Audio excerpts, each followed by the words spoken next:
One thing has not. We are still here for you, but we want to quickly get to this sound because President Joe Biden joining us from FEMA for an update on this situation with relief.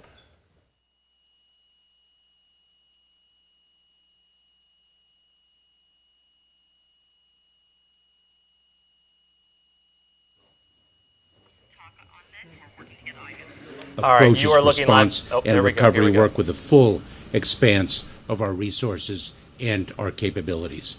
Our work in support of those affected by Ian will continue in the days, weeks, and months to come. This is not just a here today and gone tomorrow. We are here, as the President has articulated, throughout the need for full recovery. In that regard, with respect to Puerto Rico, as the President mentioned yesterday, I approved a temporary and targeted Jones Act waiver to ensure that the people of Puerto Rico have sufficient diesel to run generators needed for electricity and the functioning of critical facilities as they recover from Hurricane Fiona. We are in it for the long haul. Now, it's my pleasure to turn it over to Administrator Deanne Criswell of FEMA. Thank you, Mr. Secretary.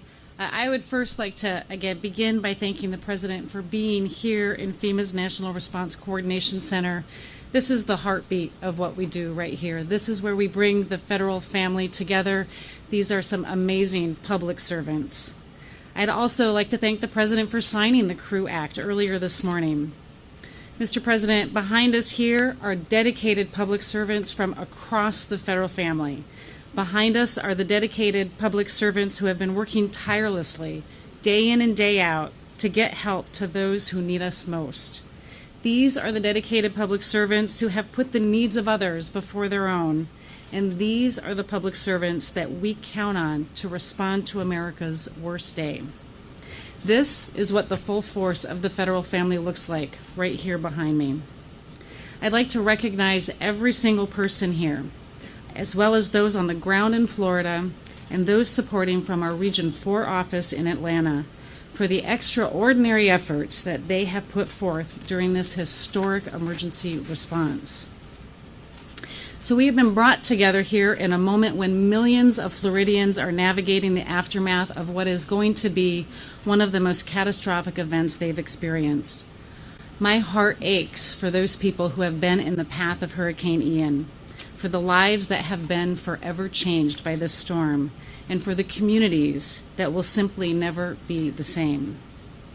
America woke up this morning to images like Naples, Punta Gorda, and Cape Coral submerged underwater, homes across Fort Myers that have been torn from their foundations, and boats that have been found blocks away from where they were moored.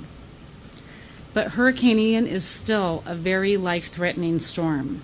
We are expecting the storm to continue making its way to Georgia, South Carolina, and into North Carolina, maintaining tropical storm force winds, deadly storm surge, and rainfall of up to 12 inches. As many have said, Hurricane Ian is going to be a storm that we talk about for decades.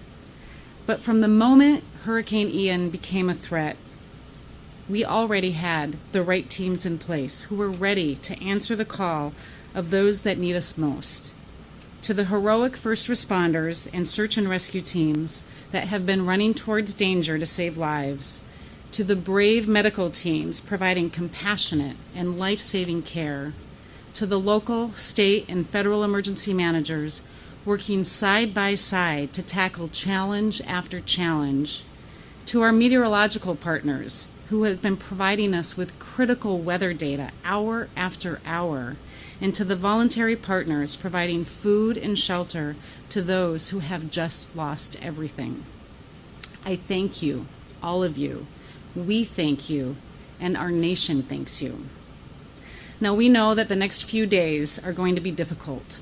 We have some very complex problems that we are going to have to solve. But like I said, we have the right teams in place who are ready to help those who need us most.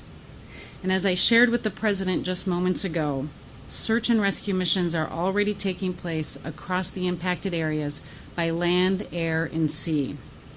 We have teams ensuring critical health facilities like hospitals and adult care facilities have the support they need to care for their patients or evacuate them if still needed.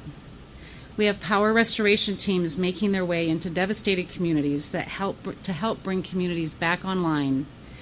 And while we are focused on life-saving and life-sustaining response operations, we are already launching our recovery mission.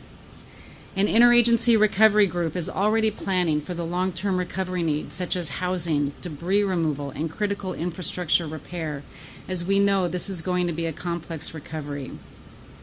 As you heard already, the President signed overnight a major disaster declaration that unlocks critical assistance to help these communities jumpstart their road to recovery. Individuals and families right now in Charlotte, Collier, DeSoto, Hardy, Hillsborough, Lee, Manatee, Pinellas, and Sarasota, they can now register for assistance and begin their recovery process. You can register by visiting disasterassistance.gov, through our FEMA app, or by calling 1-800-621-FEMA, 1-800-621-3362. And now that the sun is up and we are continuing to do our assessments, we will add more counties for individual assistance. The next few days, they're going to be difficult.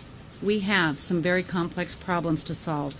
But like I said, we have the right teams in place who are ready to help those who need us most. And regardless of how bad it is, I commit to everyone here today that FEMA and our partners across the federal, state, and local levels remain ready and prepared to help these communities in their greatest time of need. Thank you. Let me add one more thing. We didn't mention the Red Cross. The Red Cross is there. They're always there. They stepped up, and they continue to step up. So I want to thank them as well. Thank you. President, how would you describe your relationship and your conversation with Governor DeSantis? It's totally irrelevant, but I'll answer it, okay?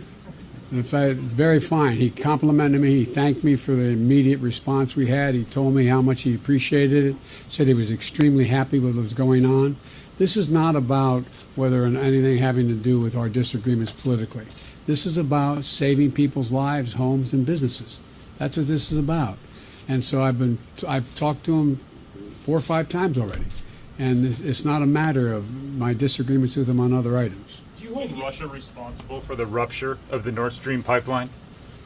Let's stick with this, okay? Well, this is an important international issue. There's a lot of important international issues, but we're here to talk about America. Okay, thank you.